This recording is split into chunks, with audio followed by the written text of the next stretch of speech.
Something is hidden in the new tattoo on Moana 2. Moana's path as a heroine is full of adventures and dangers. She went from being an unprotected girl on an island to become the last hope of her civilization. But who really is Moana? Is she a demi-goddess, a princess, or even a superhero of sorts? What would you think if I told you that Mini Maui's tattoo could hide Moana's future? And that this destiny could be much more tragic than we imagined? Would you like to find out more? In this video, we'll be talking about the ending of Moana 2, the post-credits scene, what could happen in Moana 3, and the true meaning of the magical tattoo. And for more videos of your favorite series and movies, don't forget to subscribe to this channel. Welcome to the Oasis Geek. Before starting this video, I invite you to participate in the new giveaway we will be having in this channel, where we will be giving away the first volume of Scarlet Witch by Steve Orlando, a story that will mark the future of the Marvel Universe. To participate, all you have to do is comment which is your favorite moment of the Marvel Universe. The winner will be announced on November 30th. To understand the ending of Moana 2 and the meaning of the tattoos on her skin, we must start at the beginning. This movie is the sequel to Disney's 2016 animated hit film, which continues the adventures of Moana, the spunky young sailor from Polynesia. 3 years after the events of the first film, Moana receives an unexpected call from her sailing ancestors. This time, Moana has to break the curse of the god Nalo on the lost island of Motufetu, a place that once united the peoples of the ocean. For this, Moana has to form a crew to accompany her, as it is a long and dangerous journey. Joining the crew are characters such as Loto, a young boat designer, Kele, an older farmer with a lot of experience in island life, and Moni, a passionate historian who loves Maui. We can't leave out the film's most beloved Heihei and Pua. This crew is also joined later by Kotu, a member of the Kakamora, and the semi-god Maui.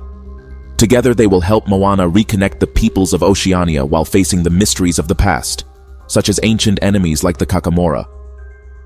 While in the first film, the Kakamora were simply a tribe of comical coconut-shaped villains attempting to steal Te-Fiti's heart, this new film talks more in depth about their motivations and their relationship with Moana and her mission.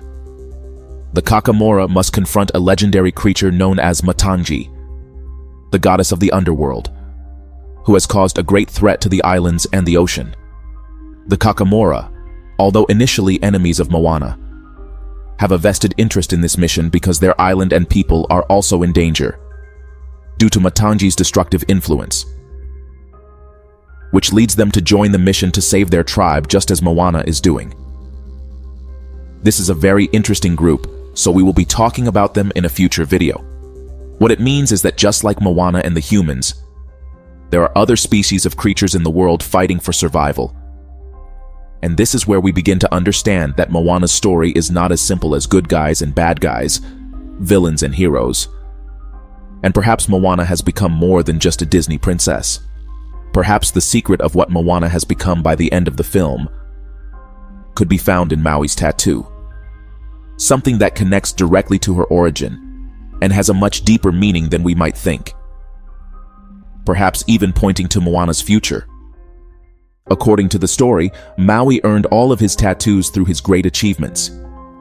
Each tattoo depicts an event in the culture that Maui protected, and each of these events marked his great battles, which involved magic and gods. Accomplishing his purpose created each mark. We could say that tattoos are sort of war marks or trophies, once you have completed your purpose as an entity. This is the reason why Moana has just one tattoo on her left hand, as her story is just beginning as a demigod. We could theorize that Moana, at the end of her days, will be covered in tattoos as much as Maui is, full of tales and stories from the past. Understanding this and seeing the nature of what tattoos really are, we can also understand the significance of losing them at the end of the film.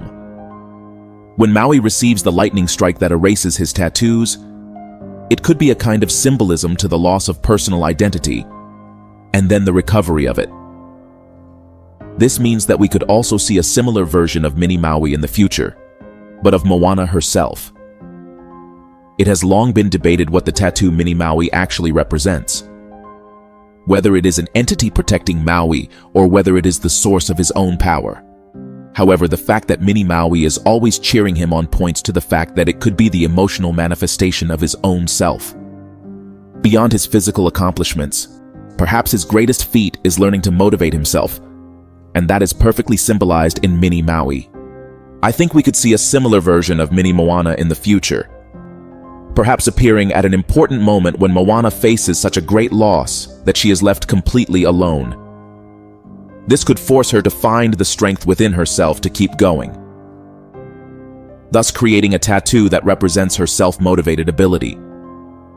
But this means that Moana would have to reach a stage in her story that she is left alone, perhaps a moment so sad that it forces her to create that mini Moana on her skin.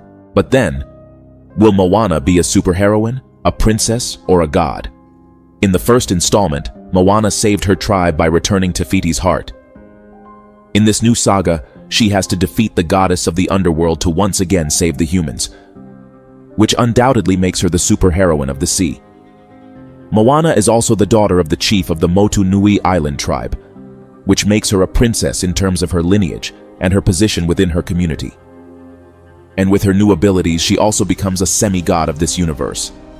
So we could say that Moana is a superheroine, princess, and demigod of the sea, a title that in terms of power distances her from other Disney princesses. Now that we know that Moana is at the power level of a demigod, but that her story is just beginning, what will happen in the third movie? In the after credits of Moana 2, we could see Nalo and Tamatoa, the giant crab that appeared in the first movie, planning their revenge against Moana. This means that we will see a new movie in which the young heroine will have to face them. And it will possibly be the moment where she will win her second tattoo, which could be a mini Moana. Maybe the next movie will have a sadder story, similar to the Pixar movies, and we could see a slightly more adult version of Moana. I think this opens the door perhaps to other series and comics where we see the development of this magical map in her. And if she lived long enough, she could have her body fully covered like Maui, something that would be quite peculiar for a Disney princess. But tell me, what do you think of all this? Would you like to see a more Maui-like version of Moana? What other adventures do you think she will face in the third movie? What do you think of this installment? Did you like it? And for more videos of your favorite series and movies, don't forget to subscribe to this channel. You are on The Oasis Geek.